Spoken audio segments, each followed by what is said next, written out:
दोनों भी ठीक है, ठीक है। यहाँ पर आपको क्या निकालनी है, linear density of the string निकालनी है, frequency of AC supply, frequency of AC supply. अच्छा, frequency of AC supply 50 hertz in Pakistan. यहाँ पे जो है वो कहीं पे लिखी भी होती थी, नहीं लिखी भी कोई मसला नहीं। दूसरी बात ये कि ये इंस्ट्रूमेंट चलता है,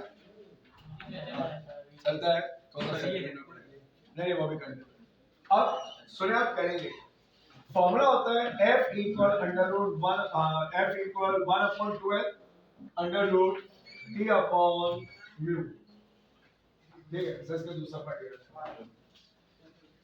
तो ये वाला तो नहीं करना ना किसी को भी, नो सर, ठीक है। ये एक ही एनालिसिस है और ये जा रहा है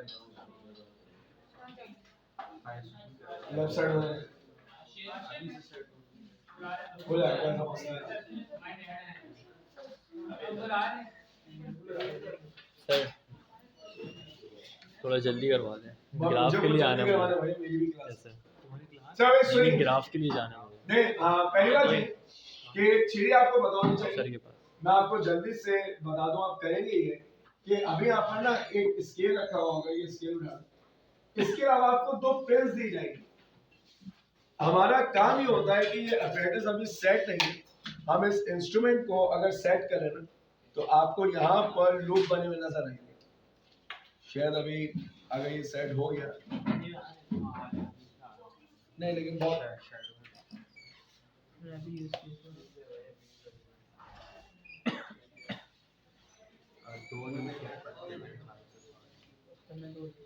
ये रखो।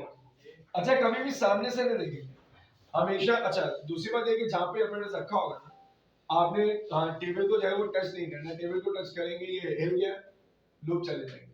हमेशा देखते हैं टॉप से, और देखने का तरीका ये होता है कि नीचे आपने हाथ रखा, लूप नहीं है, लूप नहीं देखें, यहाँ पे लूप बना हुआ नजर आ रहा है। जो बच्चे आगे बैठे हुए हैं उनको जो है वो लूप बना नजर आ रहा है, और जिन बच्चों को नजर नहीं आ रहा, मैं ये तस्वीर खींच के जो है वो सर ये तो पूरी वाइब्रेट हो रही है।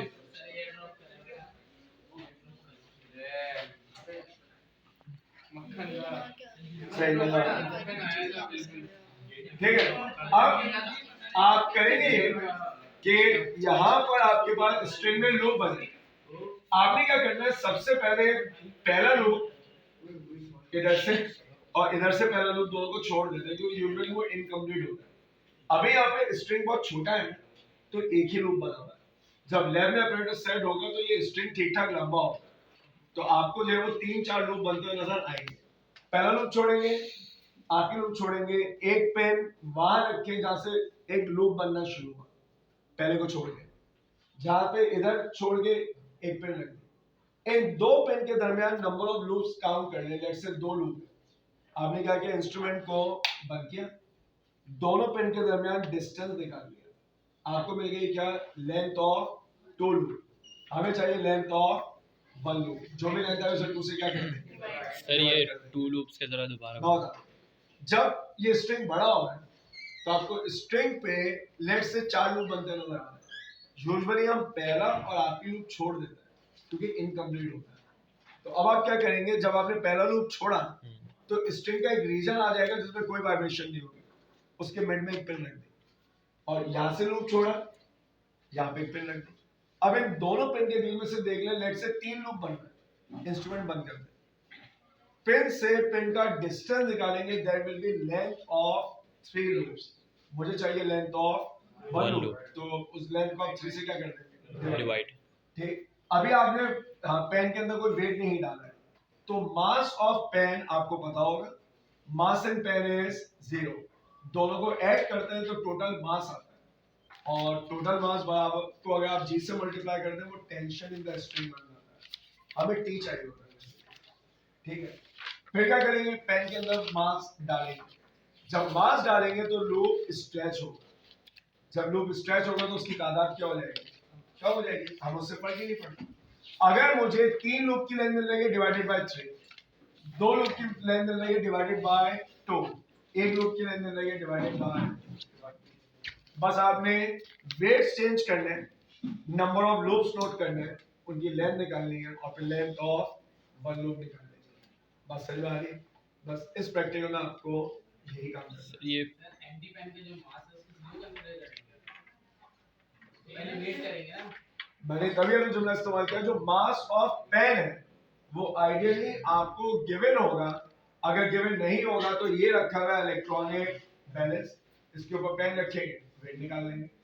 Density of the string given होगी, नहीं गिवन, आपने क्या किया, स्केल लिया, स्केल से 1 मीटर धागा, 2 metre, 3 metre, 4 metre, 5, 6 metre, 6 metre धागा लीजिए, उसको इस वेट पे रखें, आपको मास मिल जाएगा। फर्स्ट कर ले, मास आ गया आपके पास 60 ग्राम। मैं 60 ग्राम को अगर लेंथ से डिवाइड करूं तो 6 मीटर का मतलब है कितना, 600 सेंटीमीटर।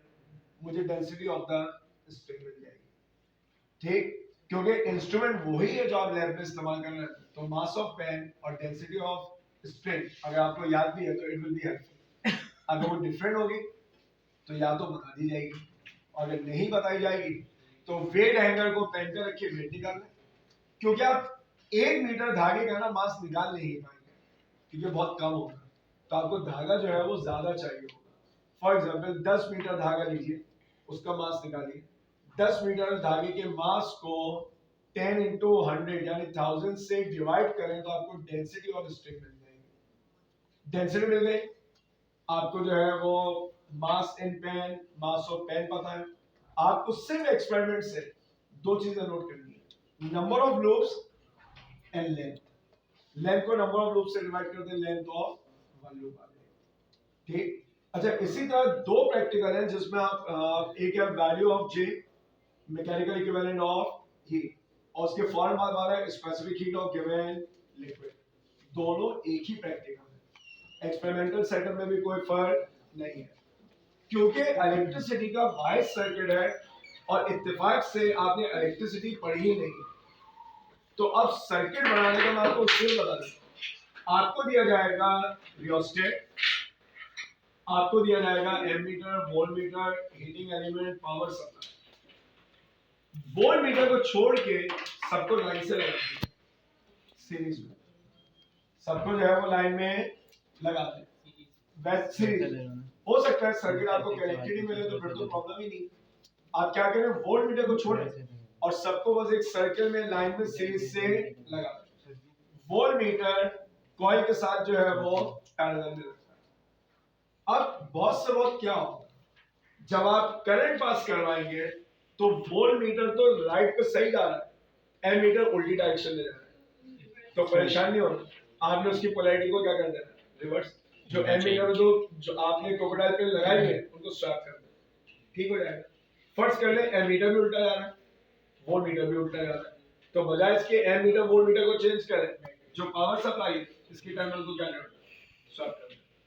बाकी रीडिंग लेने का तरीका दोनों में एक जैसा है। हर 2 मिनट के बाद आप रीडिंग जो है वो नोट कर रहे हैं, आप हर 1 मिनट के बाद रीडिंग नोट कर रहे हैं, वी नोट करना है और आई नोट करना है, बस। उसके बाद जब वैल्यू ऑफ जे निकालेंगे तो उसमें डिफरेंट फॉर्मूला इस्तेमाल होगा। जब आप value of specific heat of given liquid निकालेंगे डिफरेंट फॉर्मूला होगा, लेकिन अगर आप दोनों के डेटा को मैच करें तो मोर लेस वो बिल्कुल एक जैसा ही है, सर्किट डायग्राम भी सेम है, परफॉर्मेंस भी बिल्कुल सेम। ठीक, अब मैंने ऑप्शन किया था कि हम कल भी जो है वो